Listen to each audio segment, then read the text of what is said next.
어제가 유대교의 신년절 해피 뉴 이어 로시 하샤나, 성경의 표현으로 하면 나팔절 The Feast of Trumpets 다를 말씀을 드렸습니다. 유대교의 계산으로 지구 역사는 5785년입니다. 곧 지금부터 5785년 전에 하나님이 아담을 창조하셨다라고 유대교는 생각을 합니다. 우리는 유대교가 아니기 때문에 유대교의 가르침과 주장을 받아들이지는 않습니다. 강조점은 진화론이 왜 지구 역사를 46억 년이라는 긴 시간을 두느냐입니다. 이 진화론은 지구 역사를 46억 년이라고 말합니다. 유대교가 말하는 5786년에 비하면 80만 배가 더 긴 시간이에요.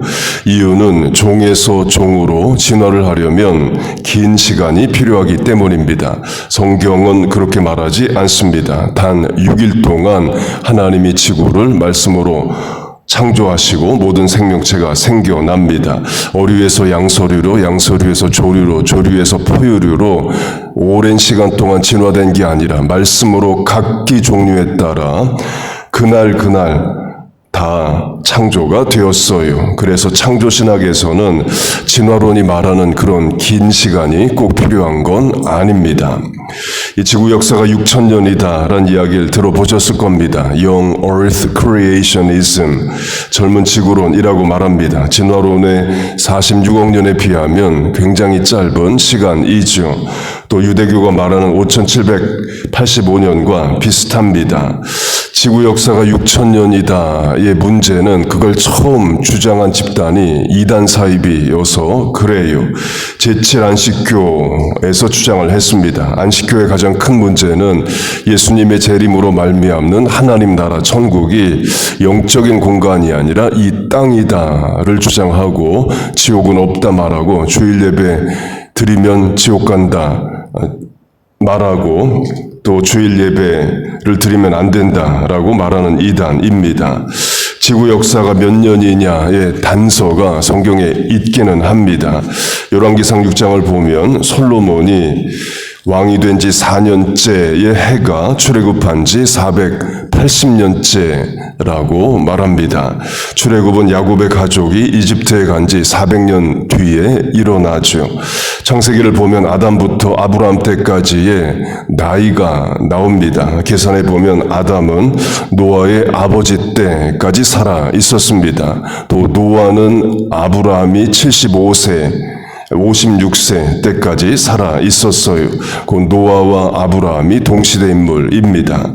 그렇게 아담부터 출애굽 때까지의 기간이 계산이 되고 또 출애굽 때부터 솔로몬 때까지의 480년이면 유대교나 안식교가 말하는 그 기간이 맞기는 합니다. 강조점은 왜 진화론이 46억 년이란 긴 시간을 주장하느냐 이에요. 진화론을 주장하려면 긴 시간이 필요하기 때문입니다. 진화론에서는 원숭이가 사람 되는데 600만 년 걸린다고 말합니다. 그러나 6억 년이 걸려도 원숭이는 원숭이지 원숭이가 사람이 되진 않습니다. 진화론이 맞다면 지금도 원숭이에서 사람이 되어가는 중간 단계 존재들이 많이 있어야죠. 그러나 전혀 없습니다. 그 진화론도 믿음이고 창조론도 믿음이에요. 과학과 신앙의 싸움이 아니라 무엇을 믿느냐의 싸움입니다. 하나님을 믿고 세상을 보느냐, 하나님을 부정하고 과학이라 말하는 믿음 없는 것을 보느냐의 싸움이에요.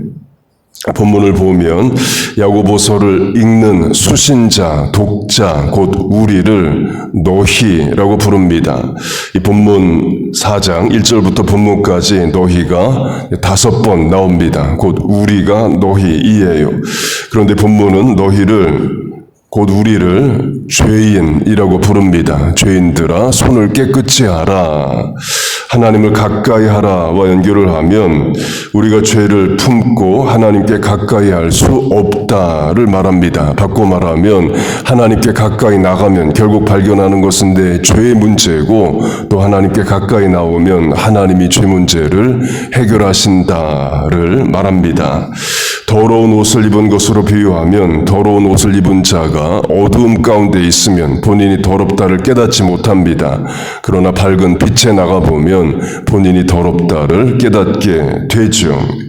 사람들끼리 비교하면 내가 그래도 비교적 나은 사람이다, 좋은 사람이다 말할 수 있습니다. 그러나 하나님 앞에 설 때는 모든 사람은 죄인이에요.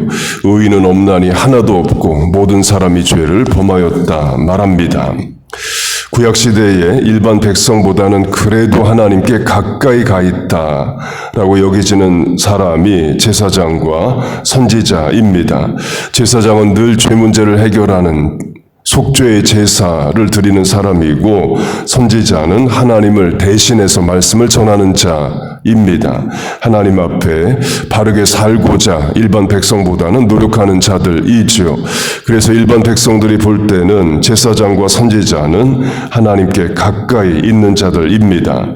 그러나 일반 백성보다는 조금 더 나을 수 있어도 하나님 앞에 죄인이기는 마찬가지입니다. 이사야 선지자로 하면 스랍 천사를 보고 음성을 듣고 하나님의 음성도 듣습니다. 거기에 대한 이사야의 반응은 화로다 나여 망하게 되었도다 나는 입술이 부정한 사람이라 입니다. 선지자로 하나님 앞에 서도 죄인에 지나지 않는다는 거죠. 스가랴 3장을 보면 당시 대제사장 여호수아가 하나님 앞에 섭니다. 그런데 더러운 옷을 입고 섰다라고 말해요. 대제사장도 하나님 앞에는 죄인에 지나지 않는다는 거죠. 출애굽기 28장을 보면 아론과 그의 아들들이 회막에 들어갈 때에 제단에 가까이 하여 거룩한 곳에서 섬길 때에 그것들을 입어야 죄를 짊어진 채 죽지 아니하리니, 아론과 그 아들들은 제사장의 일을 합니다. 제사장이 하나님 앞에 설 때에 제사장이 입어야 되는 옷들이 있습니다. 그 옷으로 허물을 가려야 죽지 않는다라고 말합니다. 그 제사장도 의인이어서 하나님 앞에 서는 게 아니라 죄인이라는 거죠. 그런데 하나님이 제사장이란 직분과 옷으로 그의 허물을 가리우셔서 하나님께 나올 수 있다를 말합니다. 출애굽기 30장 그들이 회막에 들어갈 때에 물로 씻어 죽기를 면할 것이요, 제사장이 성막 또는 성전에 들어갈 때에 베이신 물두멍에서 손을 씻어야 됩니다. 손을 씻지 않으면 죽는다 하십니다. 이건 위생이나 보건의 문제가 아니라 죄를 씻는 것을 말해요. 곧 제사장도 하나님 앞에서는 죄를 해결해야 된다입니다. 본문으로 하면 죄인들아 손을 씻으라와 연결이 돼요. 그 죄인들이 하나님께 가까이 나와야 하는데, 가까이 나오면 결국 깨닫는 게 뭐냐? 내 죄를 깨닫게 됩니다. 그리고 확신하는 것은 뭐냐? 하나님 앞에 나오는 자는 하나님이 죄 문제를 해결하신다입니다. 여러분 믿습니까? 예수님께 가까이 나온다도 마찬가지입니다. 죄 문제 해결에는 관심이 없이 당면, 과제, 질병, 어려움의 문제만 해결하고자 예수님 앞에 나온다면 그건 예수님이 원하시는 게 아닙니다. 예수 앞에 나오면 모든 죄 사하고 죄사함을 받아야 돼요. 누가복음 17장을 보면 10명의 문둥병자가 지나가는 예수님을 붙잡고 병을 고쳐달라고 간구합니다. 예수님 고쳐주십니다. 큰 은혜를 받은 거죠. 지금도 문둥병은 사회에서 격리되는, 정부가 고립시키는 병입니다.